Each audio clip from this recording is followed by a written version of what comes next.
Agora há pouco, que aconteceu lá em Brasília. Algum outro nome te chama a atenção, Dani? Ou você quer, ou a gente vai continuar falando da agricultura, que é tão importante? Porque Carlos Fávaro para mim, eu achei que, na verdade, fosse unânime no estado dele, e aí o Bruno trouxe a informação de que não é. Olha, se ninguém mais quiser comentar sobre agricultura, eu queria falar um pouco sobre... Quer?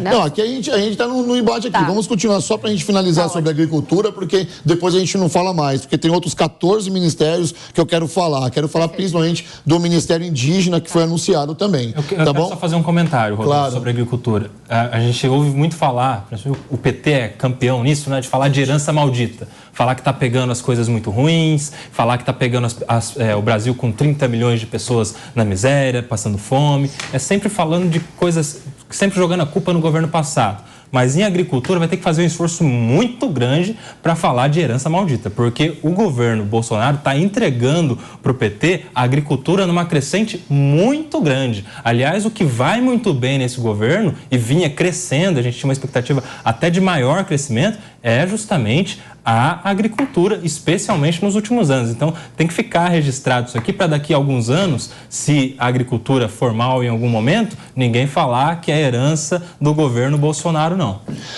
O que o Lula faz, ele faz isso em todo... E se ele for falar as horas, ele vai acabar falando que o Brasil foi pego de uma forma, não sei o quê. Se o Lula sair para pedir um copo d'água, ele vai falar que o Brasil estava quebrado, que o Brasil pegou... O que ele esquece é que nós tivemos uma pandemia, e isso foi assombroso, mundialmente falando, tá? E nós tivemos também um presidente que sofreu um atentado, que, né, isso também tem que ser colocado em pauta, porque a economia quebrou no mundo inteiro e o ministro, então, Paulo Guedes, fez um milagre no Brasil. Então, ele tem que tomar muito cuidado com as coisas que ele fala, porque, de fato, o Brasil não está tão quebrado do jeito que ele está falando por aí. Isso aí é conversa para boi dormir e acredita quem quer. Vamos narrar simplesmente os fatos que são os verídicos aqui. Passando para o Ministério de Esportes.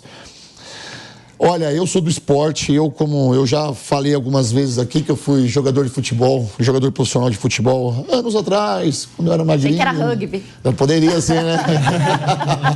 Até na faculdade eu joguei futebol, cara. Naquele também eu podia jogar rugby mesmo, mas vamos lá. É um ministério que eu tenho muito carinho. Né? E foi anunciado uma ex-atleta campeã olímpica, que eu espero que ela faça um bom trabalho.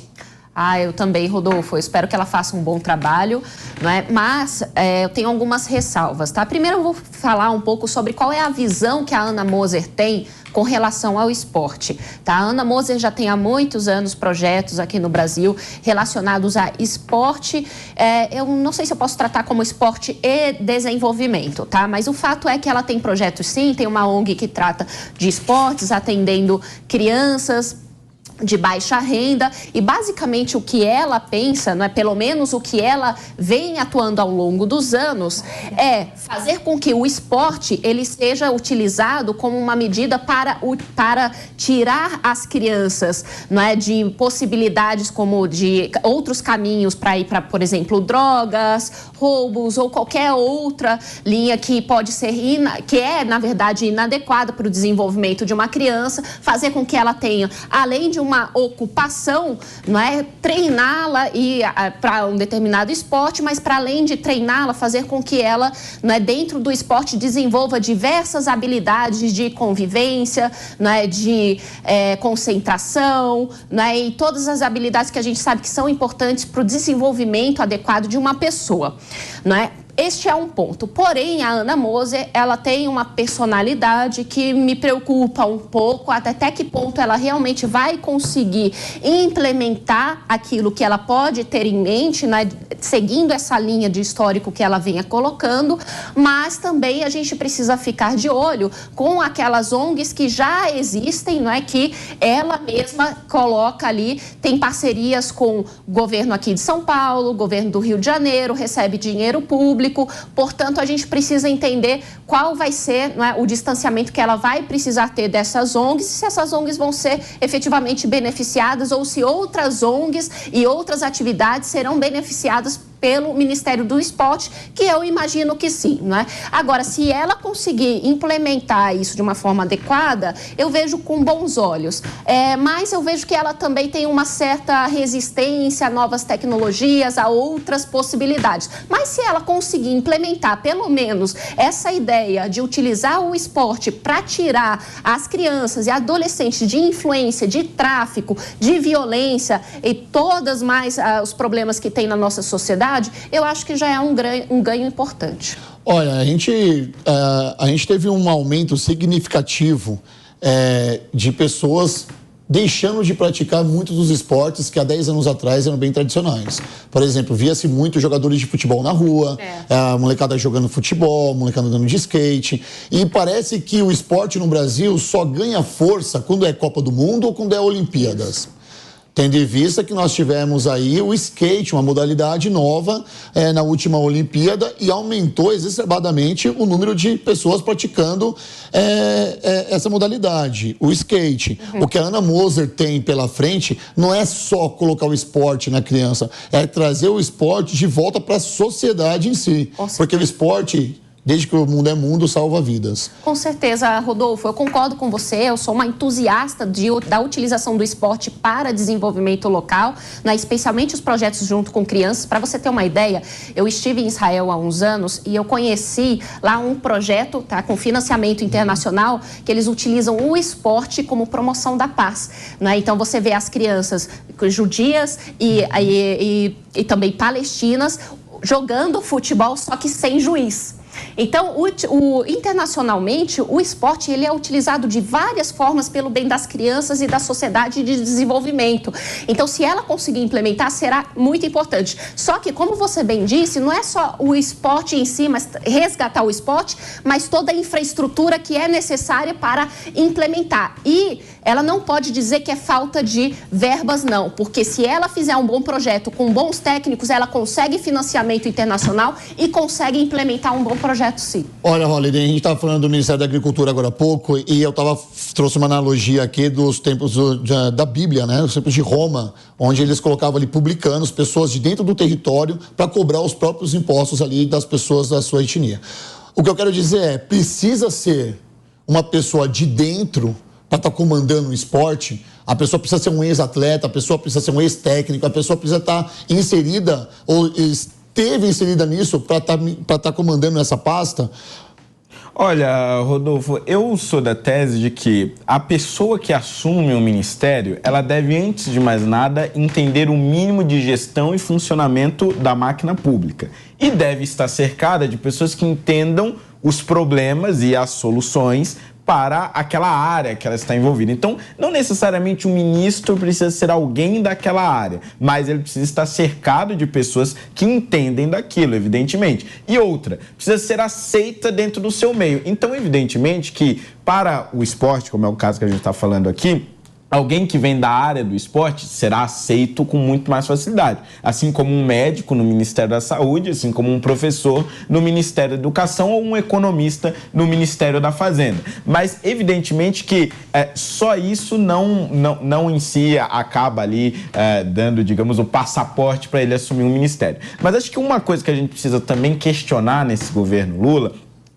evidentemente, a Ana Moser vai ter a possibilidade de desenvolver várias políticas interessantes ali, vai ter verba para isso, etc. Mas a questão que fica nós precisaríamos dessa quantidade de ministérios? Quer dizer, cada um desses assuntos precisa necessariamente ser um ministério? A justificativa do Lula olha, eu estou aumentando o número de ministérios, mas não estou aumentando o número de cargos. Quer dizer, eu só estou dando status de ministério ao que antes era uma secretaria, um departamento dentro de um determinado ministério. Só que a grande verdade é que quando você aumenta o número de ministérios, ao longo do governo vai se criando uma demanda por maior orçamento, por mais cargos comissionados, etc. E aí você vai aumentando as estruturas desses ministérios para acoplar a militância. Foi isso que aconteceu nos vários governos do PT, inclusive no governo de Dilma Rousseff, que foi o governo que mais teve ministérios na história do nosso país. Foram 39 ministérios. Então, eu acredito que o esporte é realmente uma área importante. Acho que a gente precisa desenvolver políticas, inclusive para retirar muitos jovens do âmbito das drogas, são diversas histórias que a gente encontra nesse meio relativo a isso, mas acredito que um ministério somente para o esporte acaba sendo um exagero, principalmente se essa estrutura for aumentando ao longo dos próximos anos. Ora, meu amigo Nelson Kobayashi, deixa eu trazer uma reflexão aqui, não só para você e para todos da mesa, mas para quem está em casa também, tá? Porque a pergunta que eu fiz pro Holiday agora foi: precisa ser alguém de dentro, alguém que já tenha sido um atleta para estar à frente dessa pasta? Que palhaçada é essa que a gente vive aqui no Brasil? Porque no Brasil, para ser presidente, você não precisa nem falar uma segunda língua, você não precisa ter curso superior, você não precisa nada, você não precisa nem ter ficha limpa. Então, a pergunta que eu fiz é uma pergunta retórica, porque não tem nem o que responder. E ele respondeu aqui de uma forma excelente, tá? Porque nós estamos vendo aqui, talvez, que a Ana Moser, talvez seja mais gabaritada, uma vez que ela foi atleta olímpica, e ela sabe, de fato, o que acontece dentro do esporte. Assim como a senhora, vou ler aqui, que agora é ministra dos povos indígenas, a Sônia Guajajara, que é uma índia. Talvez essas duas pessoas sejam as pessoas mais com selo para estar segurando essas pastas. São pessoas que, de fato, são as raízes. A Ana Moser no esporte e a dona Sônia Guajajara, que é uma indígena. O Brasil é sendo o Brasil, né, Nelson? Eu acrescento, inclusive, né, Rodolfo, a Margareth Menezes, que é uma cantora no Ministério da Cultura, né? Mas o que a gente vê... Eu dancei muito Margareth Menezes. Zum, zum, zum, zum, zum, baba. Zum, zum, baba. É mesmo? Dancei muito esse axé quando eu dançava axé. Tomara que o povo também não dance agora com ela no Ministério da Cultura, né? Outro tipo de dança. Esperamos que o povo não dance. Mas a gente vê só uma falta de critério aí, né? Porque para esses ministérios de segundo e terceiro escalão, é uma cantora consagrada para o Ministério da Cultura, é uma atleta consagrada para o Ministério dos Esportes, né? É uma índia para o Ministério dos Povos Indígenas, mas é o Fernando Haddad no Ministério da Fazenda. E aí? Como é que a gente vê essa incoerência? Não tenho problema nenhum com os critérios. Se o critério adotado é pessoas com história na pasta para determinado ministério, tudo bem. Mas a gente precisaria ter uma coerência aí em todos os critérios. Eu sou muito da opinião, que o Holiday já deu aqui, que não necessariamente a pessoa precisa ser uma pessoa da área para comandar o ministério. A gente tem alguns exemplos aí na história recente, né? Quem foi melhor ministro da Saúde? Foi o José Serra, que não é médico. E, por outro lado, a gente viu o Nelson Tate, que tem um currículo de professor de medicina, impecável, médico, né, totalmente conceituado na academia da medicina, mas que não teve a habilidade política necessária ali. Então, é preciso que a pessoa, sim, tenha algum conhecimento mínimo importante sobre o assunto, mas ele tem que ter também qualidade de relacionamento político, especialmente nesses ministérios em que deve haver uma interlocução importante com setores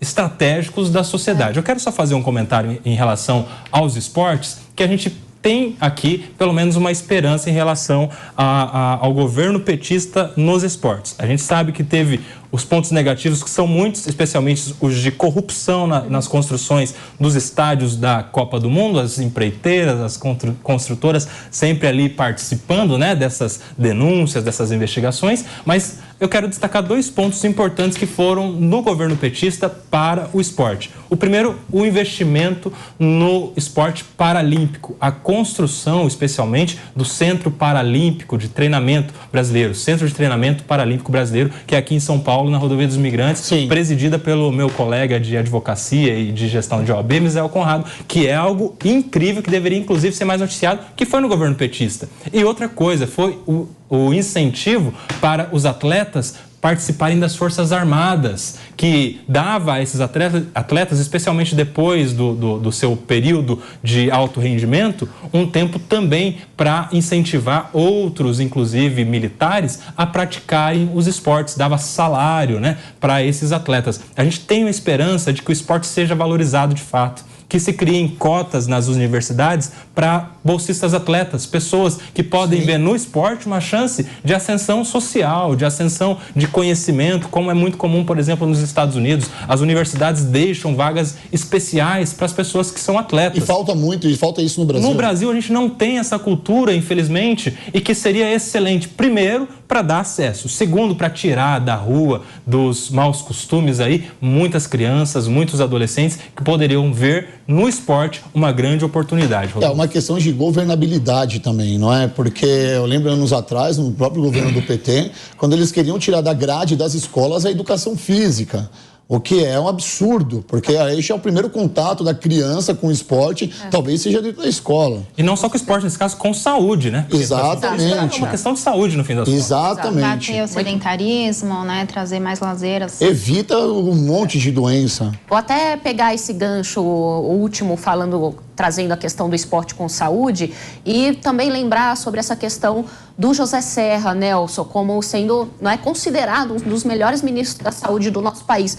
Por quê? Afinal, ele sendo um economista, ele conseguiu ter todos esses resultados. Na verdade, quando nós pegamos toda a atuação do José Serra no Congresso Nacional, ele sempre teve uma atuação muito forte nas pautas relacionadas à saúde aqui no país. Até mesmo, por exemplo, a questão, né, do controle do tabaco, que também é uma referência muito forte, né? Antes mesmo dele se tornar ministro, ele implementou aqui em São Paulo, fez...